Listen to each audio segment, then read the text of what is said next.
Good Sunday morning and welcome back to the channel Shacks, the channel all about wrapping and detailing content.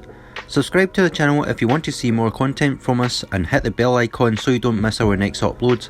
We have our friend's car in to get the front indicator lens tinted using APA Dark Smoke. This is one of their older films that had offcuts rolled up.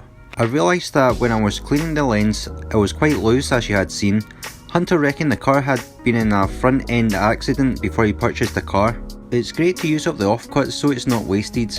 Hunter asked me one morning would it be possible to get his front indicator and the third brake light tinted, and I happily accepted as it gave me more work and more content for use. I'll put a link into the description for the film used.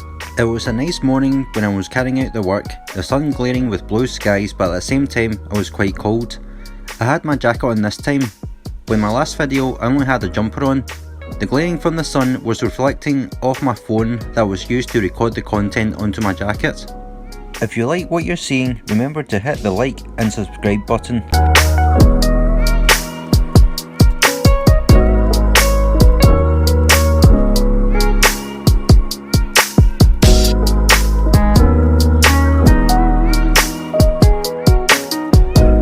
It made a difference to the Jeep, giving it the OEM Plus look. When finished up the third brake light, Hunter asked if I would tint the side reflectors using the same film as it was tinted with window tinting film beforehand, and also if I would wrap the headlights using VviVid's BIO Hex plus clear tint. We'll move on to tinting the headlights first, as trying to get the window tinting film off the side reflectors was a nightmare.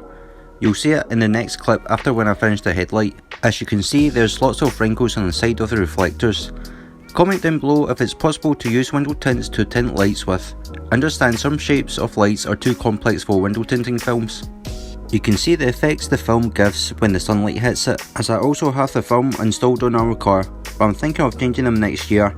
Stay tuned if you want to find out what's the film I'll be using.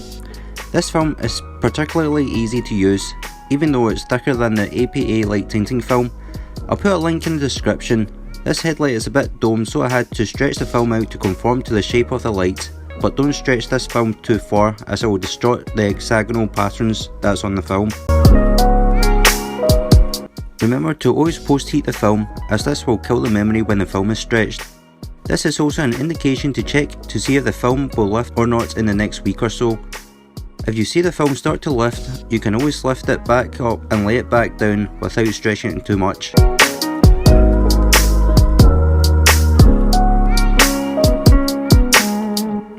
We now move on to doing the side reflectors. There was a bit of tint left that was properly adhered onto the lens.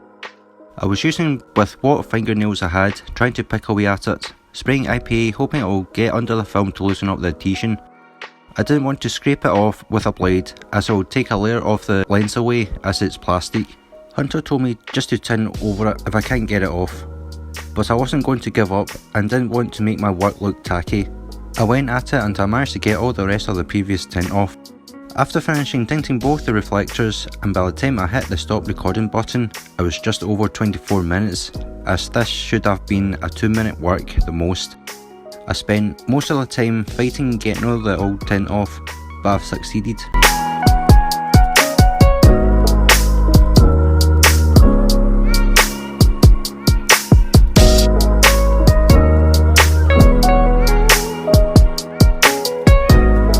And this is the final result. I hope you liked today's video. Remember to hit the like button and subscribe for more future wrapping and detailing content. Hope to see you on the next one.